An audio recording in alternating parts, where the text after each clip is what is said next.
think that you are a voiceover actor. I think that was one of the terms that I heard when I first moved here, voiceover actor, because you're telling a story. And what I like to think is that you're the uninvited guest into someone's living room or someone's car, because you're coming in over the radio or through their television set.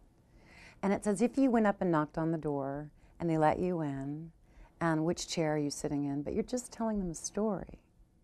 Just having this sound isn't enough. There are so many voice prints out there and so many different sounds that people react to in different ways. And in the media of television or radio, we're appealing to the everyman, the everywoman, you know. So you really want to make friends with them. In some cases, it's a direction on a piece of copy may say, this is a very casual read or conversational read. And other directions might say, this is very much an announcer voice. So you're, what I like to think is telling them, but it's more talking at them as opposed to talking to them. The stage, I think, prepared me for patience and listening and playing off of someone else. And as a narrator, when I'm narrating a television show, I'm also playing off of someone else, because whoever the main character is they're interviewing is a human being. And I think in voice work, in all of the different categories, it requires imagination, it requires truth, it requires listening, being able to imitate, plagiarizing. Gregory Hines used to say, steal a step. You can steal a step, but you got to give one back. And make it your own. And make it your own, because you have a voice print. It's a unique sound. No one else has it. There might be 10 or 15 people that sound like you, but they're not you. It's no magic trick to interpret copy and to sight read copy. When you get a script, hopefully you get it a day before or a couple of days before you're going to do the job. There are many cases and many auditions, and many times I have received a script the day of. And sight reading is like musicians, being able to speak without tripping on yourself. It happens, and so you pick it up and do it again, and you pick it up and do it again. And you're going to stumble and fall. That's part of the craft of it. I think that certainly I've changed interpretations. One read might be happy and upbeat, and the other, or the attitude is, no, it's too happy, they might yell back. So, while you're not tripping on your tongue, you're also filtering in possible attitudes that you can use to paint the words and paint the meaning of how you want it to feel, painting the feelings, really. We are all storytellers. And even in a commercial where you're selling something, you don't want to think of it as selling necessarily. You do have a product, and of course that producer is paying you lots of money to say their name or be the voice of whatever it is their product is, expects that your voice gives a feeling about their product. So it's your job as the artist and your job as a professional to really give that conviction, to be honest and truthful about what it is you're selling. So I don't like to think of it as I'm selling something so much as that I have a feeling about it and you should use it too. One of the most difficult things I've ever narrated was a piece called Air Crash. And the director wanted a detached sound. They had remade this from a production that they had done in the BBC. And of course, he was English. And he said that they had this very famous BBC actress. And you check your ego at the door. You have to. You can't bring it in there with you. There's not enough room in the booth.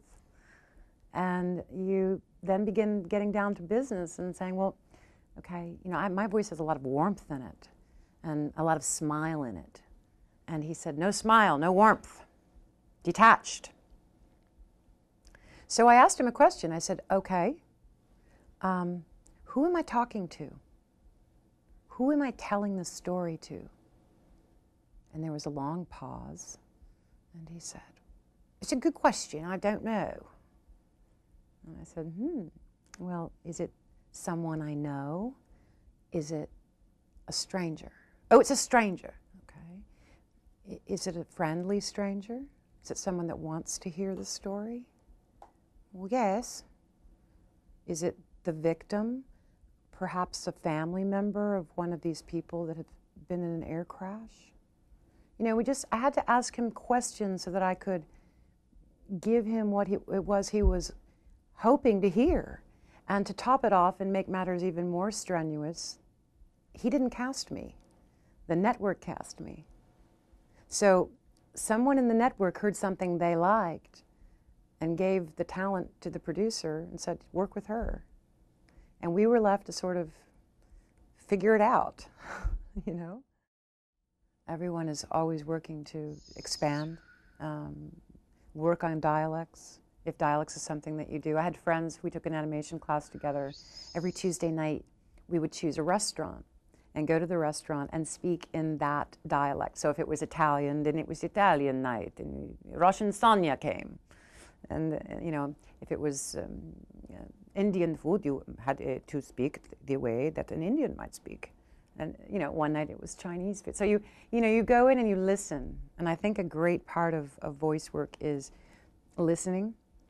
Well, what I do when I practice and work out my voice is I learned a Meisner technique where everything that you say is in very staccato kind of sound so that you don't give it any meaning at all and sort of sound like a robot or a CD-ROM. And that helps me to articulate and while I bite into each word as I say it. That's one way. The other way is to read things really, really slowly and then speed them up and read them really fast. There are words that will trip over your tongue. There are warm-ups that you can do, tongue twisters. You know, she sells seashells by the seashore. Red leather, yellow leather. Red leather, yellow leather. Helps you lift your tongue up off of your lower palate. Opening the throat up so that the sound comes out differently through maybe your nose, through your mask, projecting it from a different place. Being mindful of the microphone, which is a whole nother set of techniques to learn.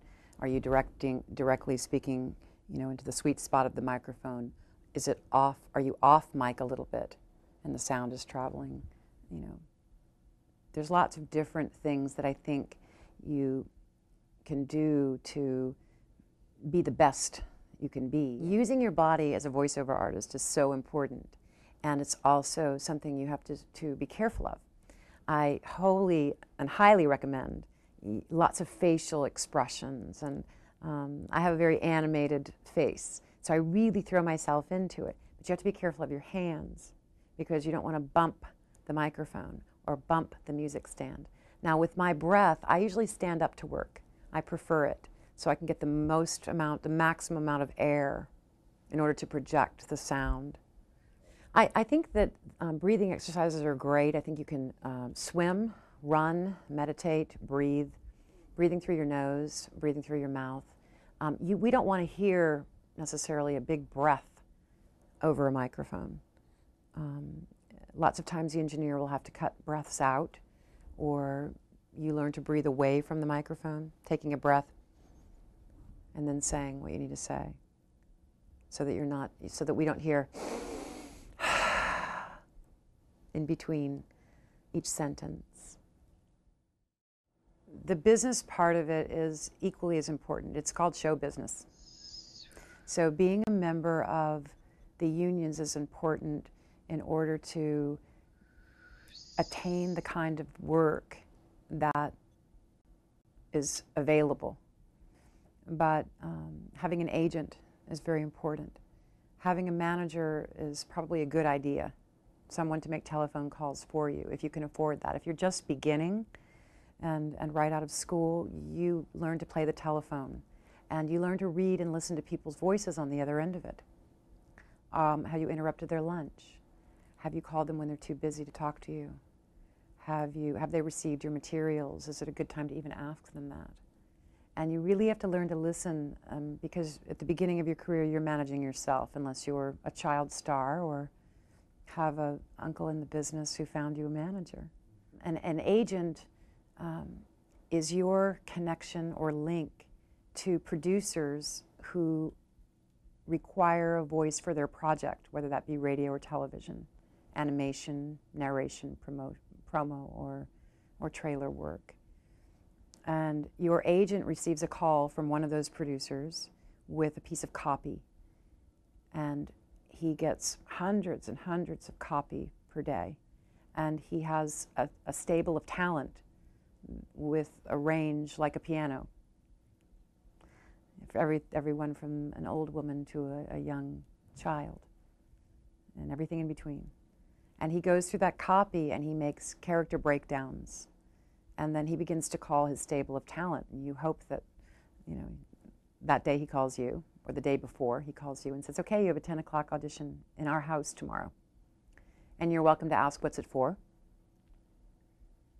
Is it for television or radio, or what's the job? And he'll tell you, or she'll tell you, whoever your agent is. And then you go in and you audition, and you read. And before you read, that's when you mark your script. Who am I talking to? Where are we? What time of the day is it? How do I feel about this? So you do a little preparation before you go in and read this copy. And you read it over several times.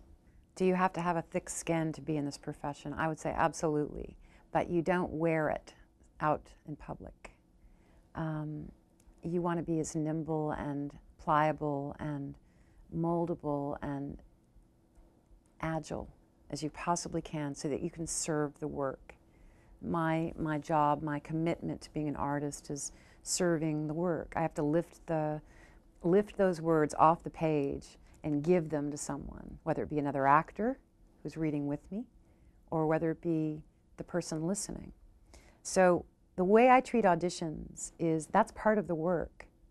And I think that when I first began auditioning, it was something I took very personally when I didn't hear back from a producer.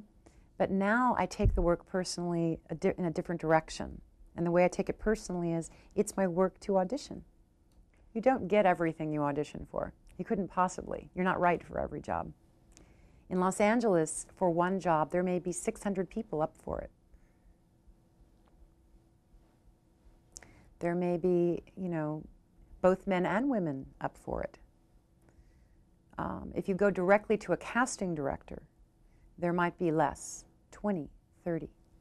The client listens to these voices and decides. And if you have a cut-through voice, something that just hits them at the right time when they haven't taken a telephone call and they can really hear it, then chances are you can win the job. But it's out of your control. What is in your control is your audition, is your ability to give a good audition, the best that you can give. Well, I think the best way to describe the legal relationship between the talent and the producer is the agent. Here again, your agent is going to negotiate your contract for you, which doesn't mean you are exempt from reading it. You still must read your contract. It's a protection for both of you. And what that contract will stipulate is the usage of your voice, when, how many times, and the compensation. Now, we all hope that the compensation equals the remuneration so that, it balances out. Some jobs do. Some jobs are more work than you agreed to for the amount of compensation, and you do them anyway with love and care. But your agent is responsible and in earning his 10% to negotiate your contract with the producer, so that you're pretty much left out of the business part unless you don't agree with the amount of money that's on the bottom line. And then you say, hey, that job's going to take more time than what they're allowing. I think that you should go in and ask for more money. Or, hey, I've done this job for a year now. Do you think that maybe I could get a raise? Could you go in and ask the producer? And I've been very fortunate to have an amazing agent who takes incredible care of me. When you sign a contract with a producer, there are different types of contracts, as many different types of contracts as there are jobs. Mostly they're boilerplate in their generalities, but there are after jobs, which are union jobs, and there are non-union jobs. The compensation level for an after job with residuals is a tremendous feeling to have when you go in and you get a job and you record it once, and 2 years later, we call it mailbox money. The money's still coming into your mailbox. Those are the kinds of jobs everyone dreams of having. Commercial work can be like that, where you record a job 1 year and they want to bring it back and use it again. So typically, like I say, your agent will go in and negotiate those jobs for you. Non-union jobs, if you are a union member, is frowned upon, and you can be fired, or the word isn't fired, but if you take a non-union job and you are union, you can be let go and basically asked to leave the union. There are schools you can go to, and there are books that you can read about voiceover work. There's a mini volume here called the Voiceover Guide, which lists all different kinds of books, or Samuel French sells different kinds of books. I'm sure if you went on Google and looked up voiceover, and you could find out. The schools that you typically go to or classes that you can typically take in different cities are offered by working voiceover artists who are masters of their craft.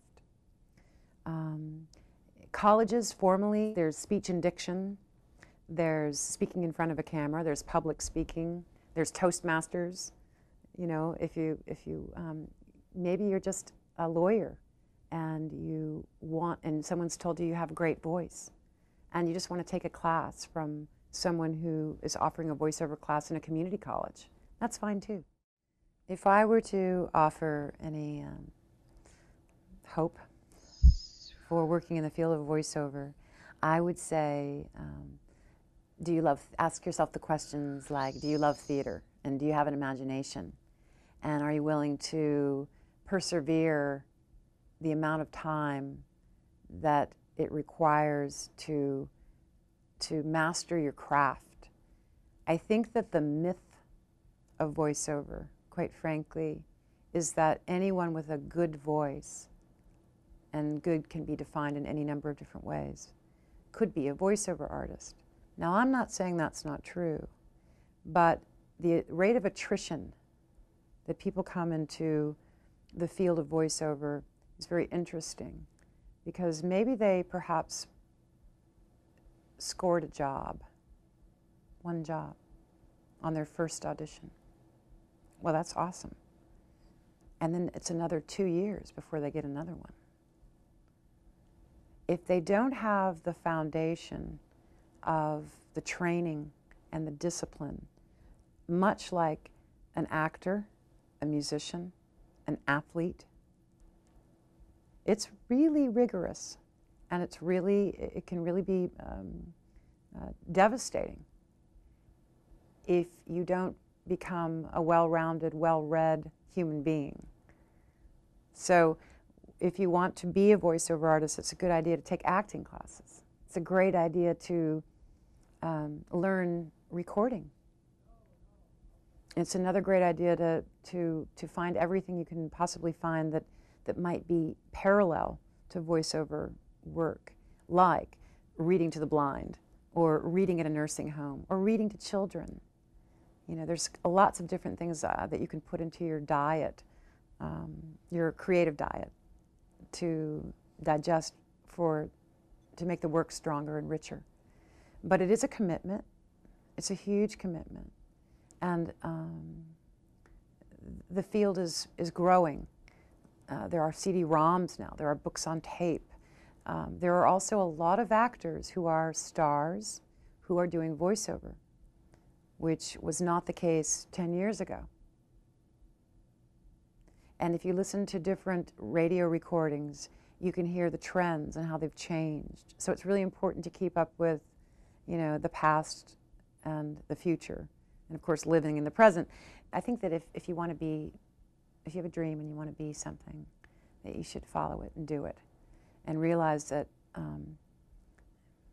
whatever you sacrifice to get there, you know, make it worth what you sacrifice.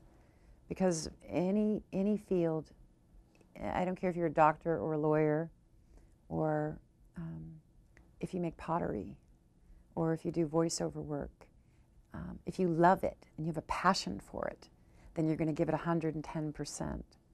And for me, I love my work. I love being behind that microphone.